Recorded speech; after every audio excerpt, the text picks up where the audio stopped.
Saya menggunakan saya menggunakan Google Colab untuk melakukan train model.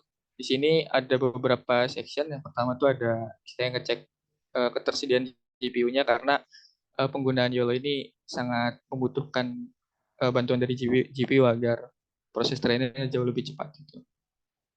Kemudian di section selanjutnya itu install library. Di sini yang paling dibutuhkan tuh library Ultralytics karena YOLO versi 8 itu dikembangkan oleh Ultralytics. Nah, untuk library lain itu udah otomatis terinstall di Google Colab, jadi tinggal dilakukan import pada bagian import library. Sini ada library yang dibutuhin untuk pembuatan modelnya.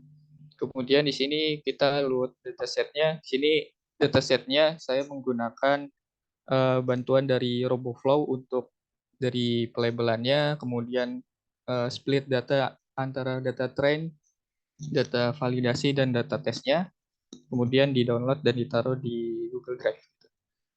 Ini proses untuk menyiapkan datasetnya. Kemudian di sini ada prepare for training. Nah, untuk prepare for training ini ada dua section. Ada saya menyiapkan dataset config file dan juga arsitektur dari YOLO V8N-nya. Di sini untuk konfigurasi datasetnya itu menggunakan file terpisah karena konfigurasi secara default daripada YOLO V8 itu seperti itu. Di sini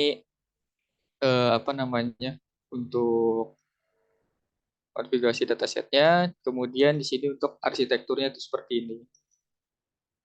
Di sini ada backbone-nya seperti berikut dan juga ada di bagian head-nya itu sebagai berikut. Nah, kemudian di bagian train, di sini ada beberapa parameter yang digunakan.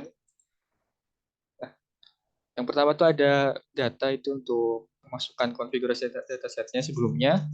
Kemudian ada model, itu untuk model yang tadi kita sudah buat di bagian create YOLO arsitektur. Kemudian ada pretend modelnya, itu menggunakan YOLO V8N sebagai pretend modelnya. Kemudian ada epochnya, jumlah iterasinya itu sekitar 100 epoch. Kemudian ada image size 640 pixel.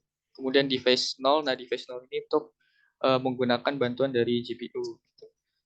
Terus untuk name ini nama folder hasil latihannya nanti dan juga jumlah worker yang akan memuat datanya.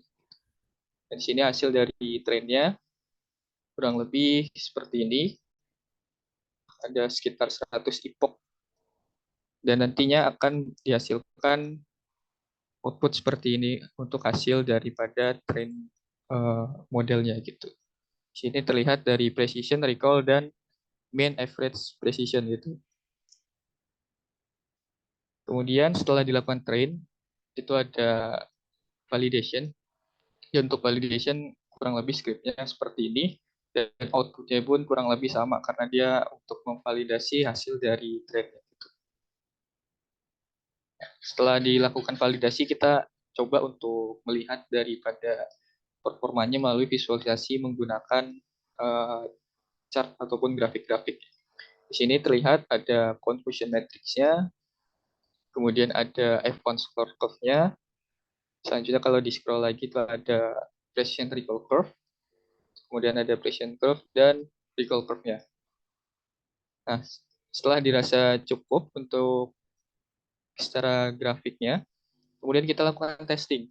Nah, di sini saya menggunakan data test yang sudah di split tadi sebelumnya, menggunakan RoboFlow, kemudian dilakukan tes untuk dideteksi terlebih dahulu gambar-gambar yang berpotensi ada objeknya.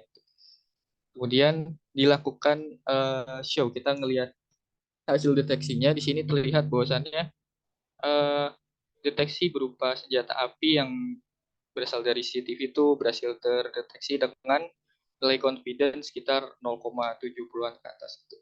Karena mengingat objek yang dideteksi ini cukup kecil, angka segitu juga, angka confidence seperti itu juga cukup tinggi. Gitu. Itu kurang lebih untuk penjelasan dari kodenya, Ibu. Nah, selanjutnya ada penjelasan dari jurnal yang saya buat. Ini udah saya